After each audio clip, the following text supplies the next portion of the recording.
So at some point, reality is going to have to be accepted, and a new modus vivendi worked out between Ukraine now looking westward and Russia controlling part of Ukrainian territory. I think that's going to be the new reality. It's not acceptable to anybody, but that's the basis on which this war, which has by and large gone into the deep freeze. Time then to invite you into our daily briefing room, where we speak to one of our leading tactical and strategic minds with experience at the highest level of the military about Ukraine, where they are celebrating, of course, Independence Day. Welcome, Lord Dannatt, General Lord Dannatt, former head of the British Army. Hi. John, good evening. Hi. It's good to have you with us, Richard. Looking at the pictures just today, before I came into the studio, of the Prime Minister Boris Johnson, still the Prime Minister Boris Johnson in Kyiv. He's still the serving PM. He had British military commanders alongside him at that table as it was meeting President Zelensky of Ukraine.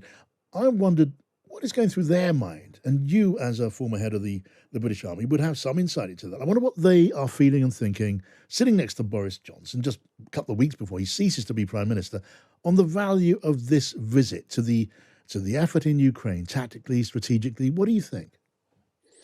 Well, I think several things, really. I think Boris Johnson perfectly reasonably wants to make a final visit before he ceases being Prime Minister, and that's another complete issue which we don't need to talk about now.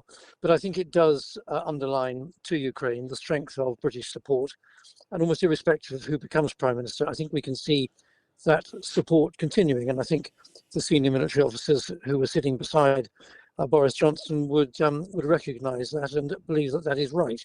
And of course, it is right that the UK, NATO, decent countries in the West would all be supporting Ukraine, because Ukrainians are fighting for the same sort of values by and large that we have. Yeah. So I think it was perfectly reasonable that he was there. But there is a real danger that actually he contributes to giving them a greater sense of the art of the possible, the greater sense of optimism than perhaps actually a dose of realism really suggests. Really? What do you mean by that, Richard?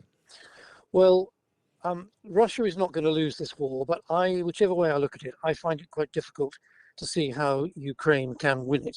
Indeed, the terms winning and losing, I think, are the wrong terms to use to this. At some stage, this conflict is going to return to negotiation. It's widely reported, it is a fact on the ground, that Russia now controls some 20% of Ukrainian territory.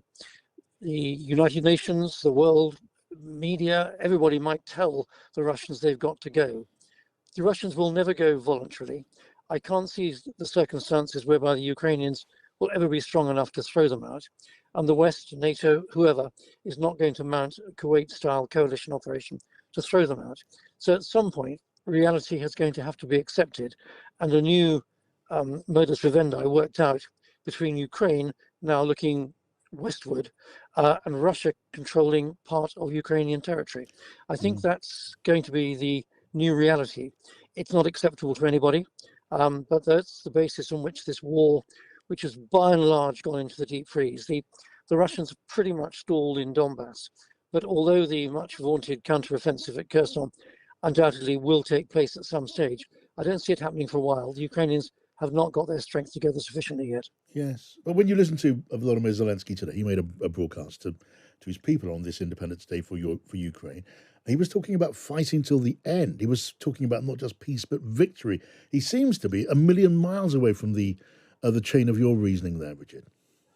Well, sadly, that's right. And I would also say that it's not for the West to lean on him and say, come on, Zelensky, you've got to face reality, because they would then perfectly reasonably say the West, having encouraged them, is now sending them down the line. He has got to, at some point, realise, and his advisors have got to realise, and the military commanders have got to advise, look, Mr. President, we have done as much as we can, but we really can't throw the Russians out. We can prevent them taking any more territory, but I think we are going into a stalemate situation.